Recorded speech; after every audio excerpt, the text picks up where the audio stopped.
समय क्या है, यह काम कैसे करती है। न ही समय कोई वस्तु है और न ही हम इसे देख सकते हैं। समय की बात करें तो हम पाते हैं कि यह हमेशा आगे की ओर बढ़ती जा रही है। दिन रात का होना, पानी का गिरना, मौसम का बदलना, असल में समय एक वास्तविक घटना है जिसे ये बदलाव होती है। हमारा जन्म होना और मृत्यु होना यह भी समय का प्रभाव है।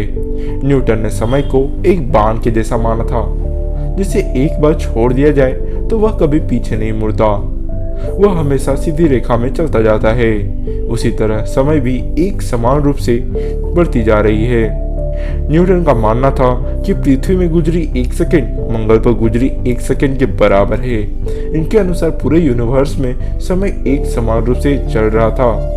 हम भी अनुभव करें तो पाएंगे कि हम सभी का समय की चाल एक समान है, 1 घंटा प्रति घंटा। अमेरिका में गुजरी 1 सेकंड यहाँ पर गुजरी 1 सेकंड के बराबर है। पर 1915 में अल्बर्ट आइंस्टाइन ने एक थ्योरी दी थी जिसका नाम थ्योरी ऑफ रिलेटिविटी है। इस थ्योरी ने समय की परिभाषा को बदल के रख दी। अल्बर्ट आइंस्टाइन के अनुसार समय एक नदी के प्रवाह के जैसे है, जो सितारों, आकाशगंगाओं के घुमाव से बहता है। इसकी गति पिंडों के पास से बहते हुए कम ज्यादा होती रहती है। यानी पृथ्वी पर 1 सेकंड मंगल पर 1 सेकंड के बराबर नहीं है। यूनिवर्स में फैली समय अपनी अलग गति से चल रही है। थ्योरी ऑफ रिलेटिविटी, इस थ्योरी से टाइम और स्पीड के बीच के संबंध को समझाया गया। इस थ्योरी में ऐसा बताया गया था कि हर परिस्थिति में समय एक गति से नहीं चलती, जबकि समय पूरी तरह स्पीड पर निर्भर होती है। यह तो समय की परिभाषा थी। अब सवाल उठता है कि क्या हम समय यात्रा कर सकते हैं?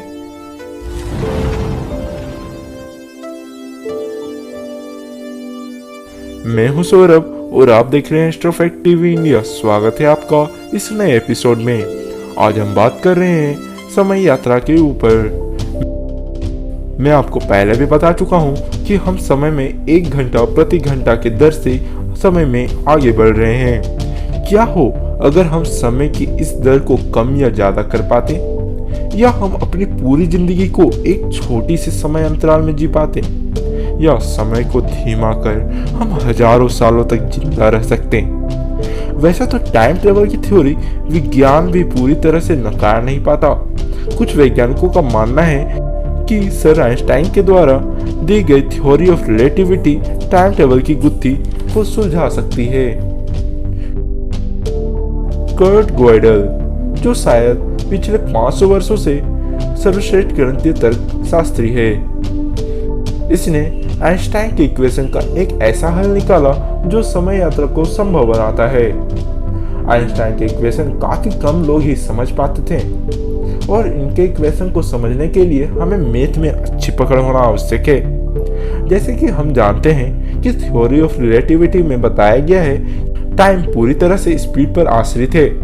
जैसे अगर आपकी रफ्तार अधिक है तो आप एक तय जगह को कम समय में पूरी कर सकते हैं। वहीं अगर आपकी गति कम रही तो आपको उतनी ही दूरी तय करने में ज्यादा समय लगेगा। इसी तरह अगर आप अपनी गति बहुत तेज कर लें तो आप समय में आगे निकल सकते हैं, यानी हम भविष्य में जा सकते हैं। पर हमें अपनी स्पीड को लाइट की स्पीड की 95% तक ले जाना पड़ेगा। असल में इस यूनिवर्स में घट रही हर एक चीज की एक निश्चित स्पीड लिमिट है।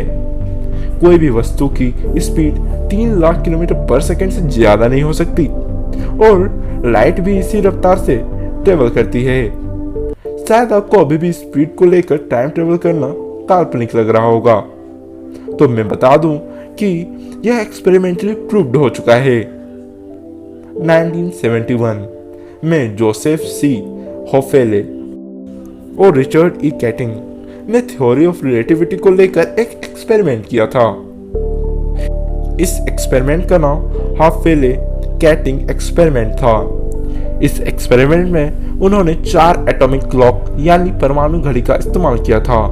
इन घड़ियों की खासियत यह है कि ये सटीक समय को ज्ञात करता है।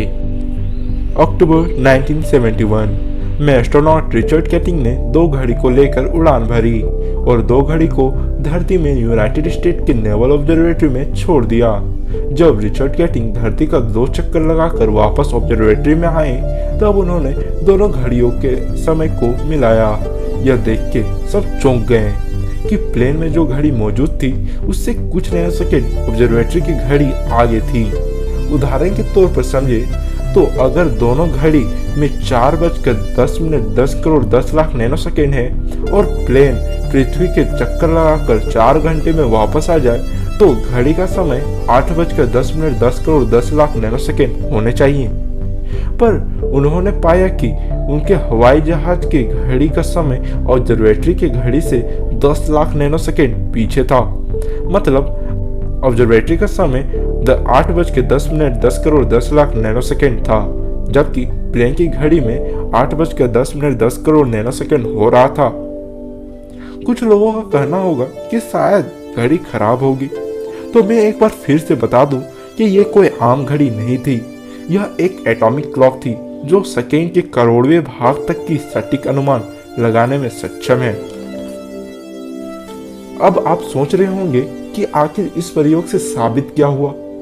तो इससे यह साबित हुआ कि कोई भी चीज जितनी तेज चलेगी उसका समय का रफ्तार उतना ही कम होता जाएगा। और यह एक्सपेरिमेंट इतिहास की एकमात्र ऐसा एक्सपेरिमेंट है जो टाइम ट्रेवल को पॉसिबल करता है।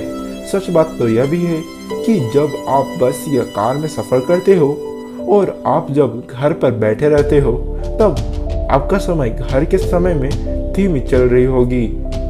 यह अजीब लगेगा पर मिली सेकेंड के करोड़वें हिस्से तक का फर्क तो जरूर पड़ता होगा। अब हम अगर समय यात्रा करना चाहते हैं तो हम इस एक्सपेरिमेंट की मदद से कर सकते हैं, पर हम कुछ नैनो सेकेंड आगे जाकर करेंगे क्या?